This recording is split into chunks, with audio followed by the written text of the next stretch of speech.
दोस्तों, chemistry by doctor M S Chauhan and technical point पर आप सभी का स्वागत एवं अभिनंदन है। आज की वीडियो में इंटरमीडिएट ईपी बोर्ड कक्षा 12 के छात्रों के लिए भौतिक विज्ञान से संबंधित 10 दीर्घ उत्तरीय प्रश्नों के संबंध में चर्चा करेंगे। ये दीर्घ उत्तरीय प्रश्न अत्यंत महत्वपूर्ण क्योंकि प्रतिवर्ष इन्हीं प्रश्नों से बोर्ड परीक्षा में 4 दीर्घ उत्तरीय प्रश्न पूछे जाते हैं। यदि आप भौतिक विज्ञान में 90 प्लस अंक लाना चाहते हैं तो आज की इस वीडियो को प्रारंभ से अंत तक अवश्य देखें। और यदि मेरे चैनल के लिए नए हैं तो प्लीज़ मेरे चैनल को लाइक एंड सब्सक्राइब अवश्य करें। तो आइए आज की इस वीडियो को प्रारंभ। क्वेश्चन नंबर 1, विद्युत चुम्बकीय प्रेरण संबंधी फैराडे के नियम लिखिए। एक परिनालिका के स्वप्रेरकत्व गुणांक का सूत्र प्राप्त कीजिए। इसका उत्तर इस प्रकार है। फैराडे के विद्युत चुम्बकीय प्रेरण संबंधी नियम। फैराडे के विद्युत चुम्बकीय प्रेरण संबंधी निम्नलिखित 2 नियम हैं।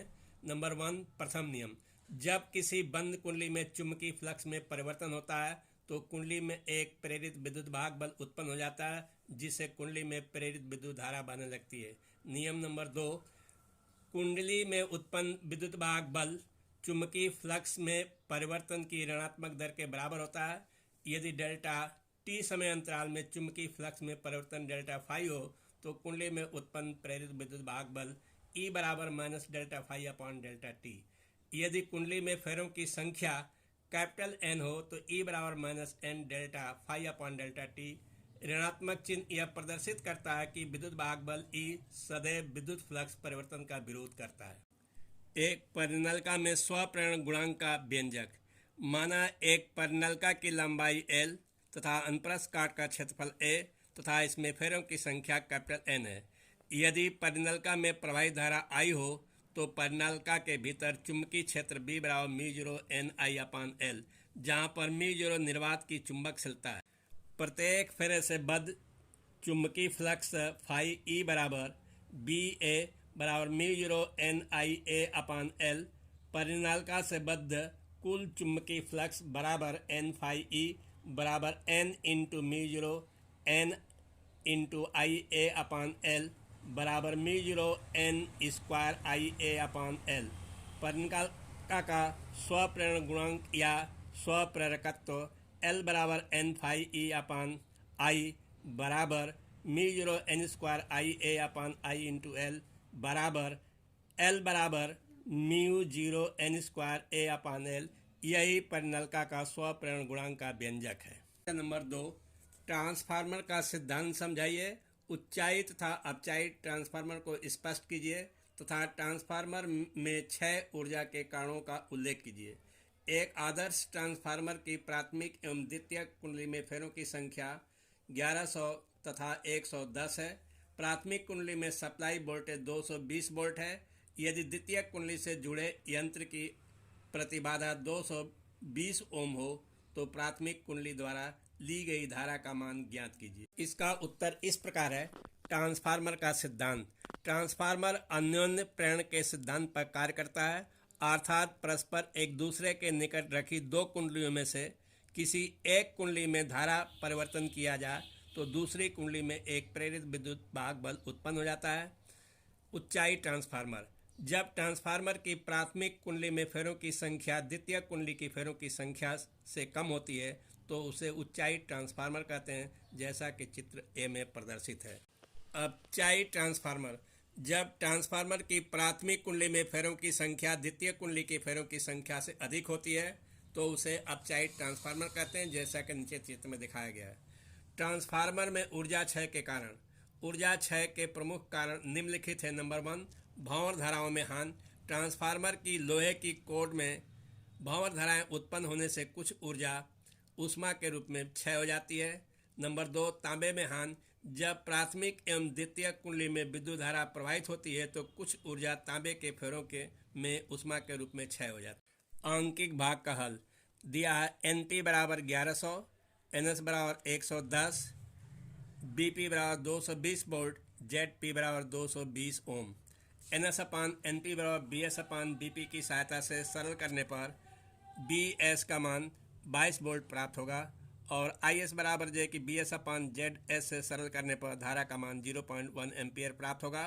आदर्श ट्रांसफार्मर के लिए BP इंटू IP बराबर BS इंटू IS से सरल करने पर IP का मान 0.01 एम्पियर प्राप्त होगा। क्वेश्चन नंबर 3, किसी अवतल गोलीय पृष्ठ पर आपतित प्रकाश के अपवर्तन का सूत्र n/b-1/u बराबर n-1/r का निगमन कीजिए। यहाँ प्रतीकों के समान अर्थ है। एक 1.5 अपवर्तनांक वाले अवतल लेंस के y में फोकस दूरी 20 सेंटीमीटर है। इसे 1.6 अपवर्तनांक वाले द्रव में रखे जाने पर लेंस की फोकस दूरी एवं प्रकृति बताइए। इसका उत्तर इस प्रकार। मान लिया M1 P M2 एक गोलीय अवतल पृष्ठ है जिसका P ध्रुव तथा C वक्रता केंद्र है। गोलीय अवतल पृष्ठ के मुख्य अक्ष के बिंदु O पर एक वस्तु स्थित है जिसका प्रतिबिंब I पर बनता है। मान लिया OA, IA तथा CA मुख्य अक्ष से क्रमशः अल्फा, बीटा तथा गामा कोण बनाती हैं, जैसा कि चित्र में दिया गया है। अब त्रिभुज OAC में बहिष्ठ कोण गामा बराबर अल्फा इंटू I या I बराबर गामा माइनस अल्फा समीकरण नंबर 1। इसी प्रकार त्रिभुज ICA में बहिष्ठ कोण गामा बराबर बीटा प्लस R या R बराबर गामा माइनस बीटा समीकरण नंबर 2। स्नेल के नियम से sine I upon sine R बराबर n, यदि I और R का मान बहुत ही छोटा हो तो साइन I बराबर I तथा साइन R बराबर R, अतः I अपान R बराबर n या I बराबर nR समीकरण नंबर 3। समीकरण 1 तथा 2 से I तथा R का मान समीकरण 3 में रख कर सरल करने पर प्राप्त होगा n बीटा बराबर गामा ब्रैकेट के अंदर n-1 समीकरण नंबर 4। सूत्र कोण बराबर चाप अपान त्रिज्या से अल्फा बराबर AP अपान माइनस OP बराबर AP upon minus U, beta बराबर AP अपान माइनस IP बराबर AP माइनस B, गामा बराबर AP माइनस CP बराबर AP upon minus R। Alpha beta gamma का मान समीकरण 4 में रखने पर निम्न समीकरण प्राप्त होगा n अपान B माइनस 1 अपान U बराबर n माइनस 1 अपान R। आंकिक भाग, यदि लेंस का y में फोकस दूरी f हो तो 1 अपान f बराबर ब्रैकेट के अंदर ANG माइनस 1, दूसरे ब्रैकेट के अंदर 1 अपान R1 माइनस 1 अपान R2 से 1 अपान 20 बराबर 1.5 माइनस 1, दूसरे ब्रैकेट के अंदर 1 अपान R1 माइनस 1 अपान R2 समीकरण नंबर 1। द्रव में डुबाने पर फोकस दूरी f डैश है तो 1 अपान f डैश बराबर ANG अपान WNG माइनस 1, दूसरे ब्रैकेट का 1 अपान R1 माइनस 1 अपान R2 से 1 अपान f डैश बराबर 1.5 अपान 1.6 माइनस 1 ब्रैकेट के अंदर 1 अपान R1 माइनस 1 अपान R2 समीकरण नंबर 2। समीकरण 1 से समीकरण 2 में भाग देने पर इसको सरल करने पर f डैश अपान 20 बराबर माइनस 8.0 प्राप्त होगा या f डैश बराबर माइनस 160 सेंटीमीटर, अतः लेंस अवतल होगा। यंग के द्विरेखा छिद्र प्रयोग में बनने वाली फ्रिंजों की चौड़ाई के लिए व्यंजक प्राप्त कीजिए, अथवा यंग के दो स्लिटों के प्रयोग में दीप्त फ्रिंज की चौड़ाई के लिए व्यंजक W बराबर capital D lambda upon small d प्राप्त कीजिए।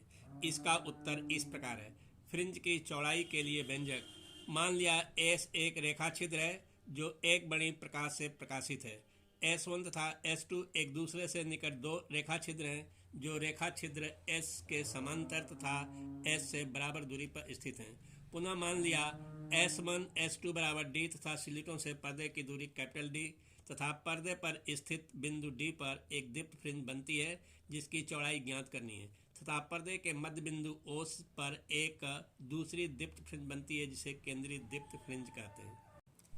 अब त्रिभुज S1PQ में यदि पाइथागोरस प्रमेय से सरल किया जा तो S1P स्क्वायर बराबर capital D square plus cos के अंदर x माइनस स्मॉल d अपान 2 का होल स्क्वायर प्राप्त होगा, समीकरण नंबर 1।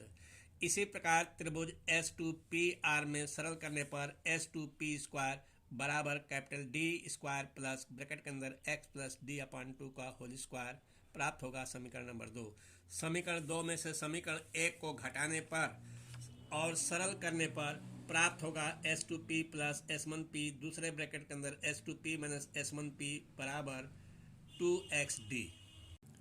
यदि S2P तथा S1P लगभग D के बराबर हो तो सरल करने पर प्राप्त होगा S2P माइनस S1P बराबर xD अपान कैपिटल D, समीकरण नंबर 3। S2P माइनस S1P बिंदु P पर पहुंचने वाली तरंगों के बीच पथांतर है अर्थात S2P माइनस S1P बराबर n लैम्डा। समीकरण नंबर 4। समीकरण 3 और 4 को सरल करने पर x बराबर डी एन लैम्डा अपन डी प्राप्त होगा। समीकरण नंबर 5। NB तथा N+1B दीप्त फ्रिंजों के लिए समीकरण 5 से x1 बराबर D N lambda upon small D. समीकरण नंबर 6 और x n+1 बराबर डी ब्रैकेट के अंदर n+1 lambda upon small D. समीकरण नंबर 7। NB दीप्त फ्रिंज की चौड़ाई W बराबर x n+1 माइनस XN में मान रखकर सरल करने पर W का मान प्राप्त होगा डी एन लैम्डा अपान डी। प्रथम दीप्त फ्रिंज के लिए n बराबर 1 तो W बराबर D lambda upon small D, यही व्यंजक है। Question number 5। प्रकाश विद्युत प्रभाव क्या है? आइंस्टीन के प्रकाश विद्युत समीकरण 1/mv² मैक्सिमम बराबर h ब्रैकेट के अंदर न्यू माइनस न्यू जीरो की स्थापना कीजिए तथा इसके आधार पर प्रकाश विद्युत प्रभाव के नियमों की व्याख्या कीजिए। इसका उत्तर इस प्रकार है। प्रकाश विद्युत प्रभाव: जब उचित तरंग दैर्घ्य के प्रकाश को किसी धातु के पृष्ठ पर आपतित किया जाता है तो धातु के पृष्ठ से इलेक्ट्रॉन उत्सर्जित होने लगते हैं। इस प्रकार की घटना को प्रकाश विद्युत प्रभाव कहते हैं। आइंस्टीन के विद्युत समीकरण का निगमन: जब h न्यू ऊर्जा वाला कोई फोटॉन धातु की पृष्ठ पर गिरता है तो अपनी संपूर्ण ऊर्जा को धातु के भीतर उपस्थित इलेक्ट्रॉनों में से किसी एक इलेक्ट्रॉन को स्थानांतरित कर देता है और उसका स्वयं का अस्तित्व समाप्त हो जाता है। इलेक्ट्रॉन द्वारा प्राप्त यह ऊर्जा h न्यू दो कार्यों में व्यय होता है। ऊर्जा का कुछ भाग इलेक्ट्रॉन को धातु के बाहर निकालने में व्यय होता है, जिसे कार्य फलन कहते हैं और इसे W या फाई से प्रदर्शित करते हैं। नंबर 2, शेष ऊर्जा उत्सर्जित इलेक्ट्रॉन को गतिज ऊर्जा E के प्रदान करने में व्यय होता है। अतः ऊर्जा संरक्षण के सिद्धांत से h न्यू बराबर फाई प्लस E के। समीकरण नंबर 1। यदि इलेक्ट्रॉन द्वारा अवशोषित फोटॉन की ऊर्जा धातु के कार्य फलन से कम हो तो फाई बराबर h न्यू जीरो, यहाँ पर न्यू जीरो देहली आवृत्त है। समीकरण 1 से h न्यू बराबर h mu zero plus E के। समीकरण नंबर 2। यदि उत्सर्जित फोटो इलेक्ट्रॉन का अधिकतम वेग B मैक्सिमम हो तो E के बराबर 1/2 mv² मैक्सिमम। अब समीकरण 2 से h न्यू बराबर h mu zero plus 1/2 mv² maximum या 1/2 mv² मैक्सिमम बराबर h new minus h mu zero. समीकरण नंबर 3। इसे ही आइंस्टीन के विद्युत समीकरण का। आइंस्टीन के प्रकाश विद्युत समीकरण से प्रकाश विद्युत प्रभाव के नियमों की व्याख्या। नंबर 1। आइंस्टीन के समीकरण 3 से स्पष्ट है कि प्रकाश इलेक्ट्रॉनों की अधिकतम गतिज ऊर्जा आपतित प्रकाश की आवृत्ति के बढ़ने पर बढ़ती है। नंबर 2। यदि आपतित प्रकाश की आवृत्ति न्यू देहली आवृत्ति न्यू जीरो से कम है तो फोटो इलेक्ट्रॉन का उत्सर्जन संभव नहीं है। नंबर 3। उत्सर्जित प्रकाश इलेक्ट्रॉनों की अधिकतम गतिज ऊर्जा आपतित प्रकाश की तीव्रता पर निर्भर नहीं करती है। Question number 6। पीएन संधि डायोड क्या है? पीएन संधि डायोड का उपयोग करके पूर्ण तरंग दृष्टिकारी परिपथ का चित्र बनाइए तथा उसकी कार्यविधि समझाइए। इसका उत्तर इस प्रकार है। पीएन संधि डायोड: जब एक पी टाइप क्रिस्टल तथा एक एन टाइप क्रिस्टल को एक विशेष विधि द्वारा जोड़ दिया जाता है तो उनकी संधि पीएन संधि डायोड कहलाती है। संधि के दोनों ओर की पतली परत को, जिसमें गतिशील आवेश वाहक कोटर या इलेक्ट्रॉन नहीं रहते हैं, अवक्षय परत कहते हैं। पीएन संधि डायोड के पूर्ण तरंग दृष्टिकरण। पीएन संधि डायोड की पूर्ण तरंग दृष्टिकारी के लिए चित्र के अनुसार परिपथ बना लेते हैं। विधि: प्रत्यावर्ती के निवेशी वोल्टेज के पहले आधे चक्र में जब ट्रांसफार्मर का सिरा S1 टर्मिनल T1 के सापेक्ष धनात्मक तथा S2 ऋणात्मक होता है तो D1 अग्राभिनत तथा डायोड D2 उत्क्रम अभिनत में होता है। इस अवस्था में विद्युत धारा D1 से लोड प्रतिरोध में C से D की ओर प्रवाहित होता है, जबकि D2 में नहीं। दूसरे अर्ध चक्र में जब S1 टर्मिनल T के सापेक्ष ऋणात्मक तथा S2 धनात्मक होता है तो धारा D2 से लोड प्रतिरोध में पुनः C से D की ओर प्रवाहित होता है, परंतु D1 से नहीं। इस प्रकार निवेशित बोतल के पूर्ण अर्ध चक्र के लिए धारा एक दिशा में बहती है, अर्थात पूर्ण तरंग दृष्टिकारी प्राप्त होता है, जैसा कि नीचे चित्र में दिखाया गया है। Question number 7। एम्पियर का परपथी नियम क्या है? इसकी सहायता से धारावाही परिनलिका के भीतर चुंबकीय क्षेत्र का व्यंजक प्राप्त कीजिए। इसका उत्तर इस प्रकार है। एम्पियर का परपथी नियम। इस नियम के अनुसार निर्वात में किसी बंद वक्र के चारों ओर चुंबकीय क्षेत्र B का रेखीय समाकलन उस वक्र द्वारा घिरी आकृति में से गुजरने वाली कुल धारा का μ0 गुना होता है। अर्थात रेखीय समाकलन vector B dot vector dl बराबर μ0 I, जहाँ पर μ0 निर्वात की चुंबकशीलता है। एम्पियर के परपथी नियम से धारावाही परिनलिका के भीतर चुंबकीय क्षेत्र व्यंजक ज्ञात करने के लिए चित्र के अनुसार एक चित्र खींच लेते हैं। मान लिया PQRS एक परिनलिका है जिसके एकांक लंबाई में फेरों की संख्या स्मॉल n तथा इसमें बहने वाली धारा I है।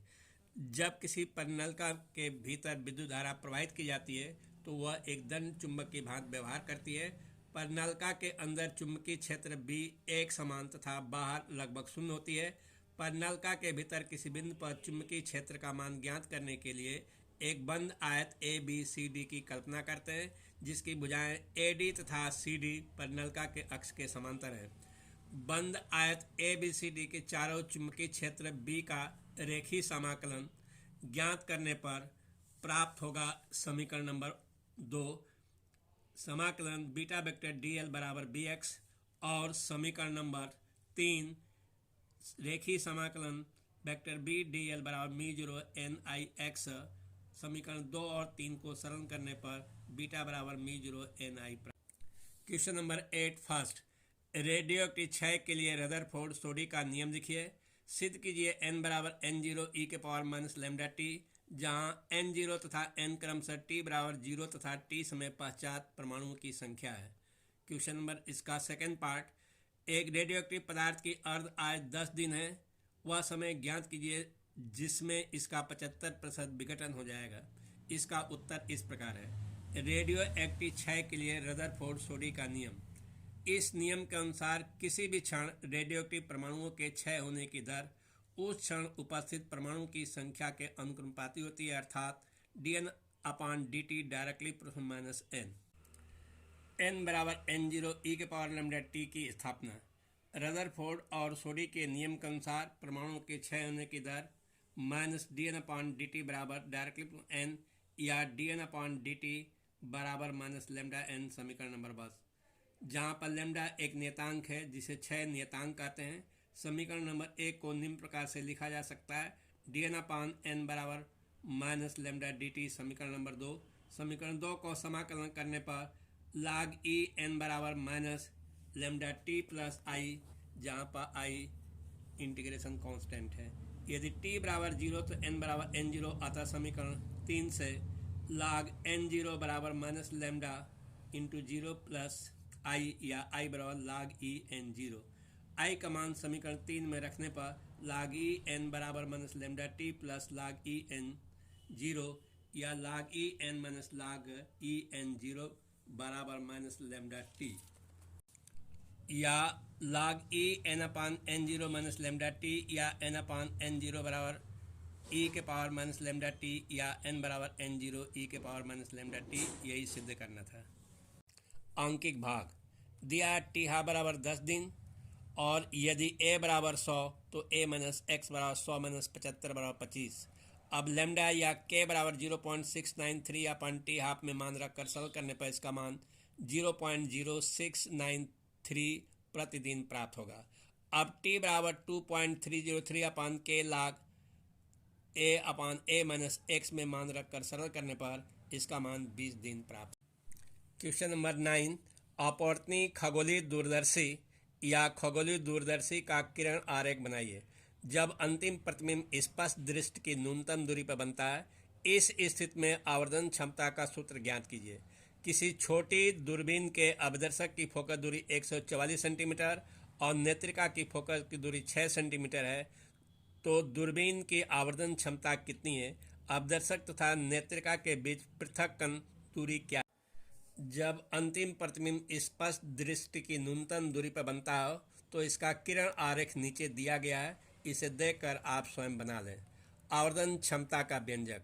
दूरदर्शी से बने अंतिम प्रतिबिंब द्वारा आंख पर बने कोण बीटा तथा वस्तु द्वारा आंख पर बने कोण अल्फा के अनुपात को दूरदर्शी की आवर्धन क्षमता कहते हैं, अर्थात m बराबर बीटा अपन अल्फा। यदि अल्फा और बीटा का मान बहुत छोटा हो तो टेन अल्फा बराबर अल्फा, टेन बीटा बराबर बीटा। अतः समीकरण 1 को निम्न प्रकार से लिखा जा सकता है, m बराबर tan beta upon tan alpha. समीकरण नंबर 2। अब त्रिभुज A dash B dash O में टेन अल्फा बराबर A dash B dash upon O B dash तथा त्रिभुज A dash B dash E में टेन बीटा बराबर A dash B dash upon E B dash. Tan alpha tan beta का मान समीकरण 2 में रखने पर m बराबर O B dash upon E B dash, परंतु ओ बी डैश बराबर अभिदर्शक की फोकस दूरी बराबर f0 और ई बी डैश नेत्रिका की प्रतिबिंब से ए डैश बी डैश की दूरी बराबर माइनस j की यू ई है। अतः m बराबर f0 upon minus you E बराबर माइनस f0 अपान यू। समीकरण नंबर। जब अंतिम प्रतिबिंब स्पष्ट दृश्य की न्यूनतम दूरी बनता हो तो लेंस के सूत्र से 1 upon minus B E minus 1 upon U E बराबर 1 अपान एफ ई को सरल करने पर 1 अपान यू ई बराबर 1 plus D plus 1 upon F E प्राप्त होगा। अब समीकरण 3 में 1 अपान यू का मान रखने पर सरल करने पर m बराबर minus f0 upon F E bracket के अंदर 1 प्लस एफ ई अपान डी प्राप्त होगा, जो दूरदर्शी की आवर्धन क्षमता का व्यंजक है। अंकी भाग दिया अवदर्शक की फोकस दूरी f0 बराबर 144 सेंटीमीटर, नेत्रिका की फोकस दूरी एफ ई बराबर 6 सेंटीमीटर। सामान्य अवस्था में m बराबर minus f0 upon F E में मान रखकर सरल करने पर इसका मान माइनस 24 प्राप्त होगा। अवदर्शक तथा नेत्रिका के बीच की दूरी L बराबर h0 पर एफ ई 144 प्लस 6 बराबर 150 सेंटीमीटर। व्यतिकरण तथा विवर्तन में अंतर बताइए। एक पतली झिरी या स्लिट द्वारा पर्दे पर बनी विवर्तन प्रतिरूप में उच्चिष्टों निम्निष्टों की कोणीय चौड़ाई का सूत्र ज्ञात कीजिए। व्यतिकरण तथा विवर्तन में अंतर नीचे सारणी में दिया गया है। नंबर 1, व्यतिकरण के अंतर्गत जब समान आवृत्ति की दो प्रकाश तरंगें किसी माध्यम में एक ही दिशा में गमन करती हैं तो उनके अध्यारोपण के फलस्वरूप प्रकाश की तीव्रता में परिवर्तन हो जाता है। इस घटना को प्रकाश का व्यतिकरण कहते हैं। विवर्तन के अंतर्गत प्रकाश किरणों का किसी छिद्र अथवा किसी तीक्ष्ण अवरोध के किनारों पर आंशिक रूप से मुड़ने की घटना विवर्तन कहलाती है। नंबर 2, व्यतिकरण के अंतर्गत व्यतिकरण प्रतिरूप में सभी दीप्त फ्रिंजों की तीव्रता समान होती है।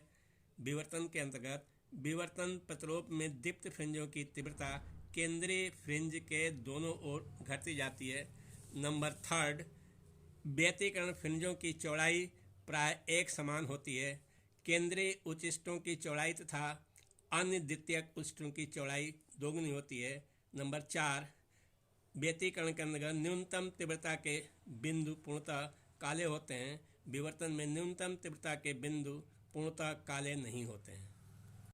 विवर्तन प्रतिरूप में केंद्रीय उच्चिष्ट के फ्रिंज की चौड़ाई के लिए व्यंजक। इसके लिए नीचे दिए गए रेखा चित्र खींच लेते हैं। मान लिया कि एक स्लिट AB की चौड़ाई D तथा इसे D दूरी पर एक पर्दा XY स्थित है। पुनः मान लिया पर्दा XY पर O बिंदु है जो स्लिट AB के मध्य बिंदु C के ठीक सामने है। चूँकि स्लिट और पर्दे के बीच की दूरी स्लिट की चौड़ाई की तुलना में बहुत अधिक है, अतः सभी तरंगिकाएं बिंदु O पर समान दूरी तय करके समान कला में पहुंचती हैं। अतः ये तरंगिकाएं एक दूसरे को प्रबलित करती हैं। फलस्वरूप बिंदु O पर प्रकाश की तीव्रता अधिकतम होती है। इसे केंद्रीय उच्चिष्ट कहते हैं। अब A से BP तथा AN पर लंब डाला, अतः A और B से बिंदु P पर पहुंचने के लिए तरंगों के बीच का पथांतर BN के बराबर होगा। त्रिभुज ABN में BN अपान AB बराबर साइन थीटा या BN बराबर AB साइन थीटा बराबर D साइन थीटा। पर्दे में प्रथम उच्चिष्ट के लिए BN बराबर लेमडा या D साइन थीटा बराबर लेमडा। अतः सभी निम्निष्टों के लिए D साइन थीटा बराबर प्लस माइनस n लेमडा, जहाँ n बराबर 1 2 3। यदि थीटा का मान बहुत ही छोटा हो तो साइन थीटा बराबर थीटा, इसलिए D थीटा बराबर प्लस माइनस n लेमडा या थीटा बराबर प्लस माइनस n लेमडा अपन D, जहाँ थीटा कोणीय चौड़ाई है। प्लस माइनस चिन्ह का अर्थ है कि निम्निष्ट O बिंदु पर आने वाली उच्चिष्ट की दोनों ओर बनती हैं। दो क्रमगत अदीप्त बैंडों के बीच दीप्त बैंड प्राप्त होते हैं, जिसके लिए पथांतर BN लेमडा अपान 2 होता है। इस दीप्त फ्रिंज की गौण उच्चिष्ट के कहते हैं। अतः BN बराबर D साइन थीटा बराबर D थीटा या 2n प्लस 1 लैम्डा अपॉन 2 बराबर डी थीटा या डी थीटा बराबर 2n+1 लैम्डा अपॉन 2d।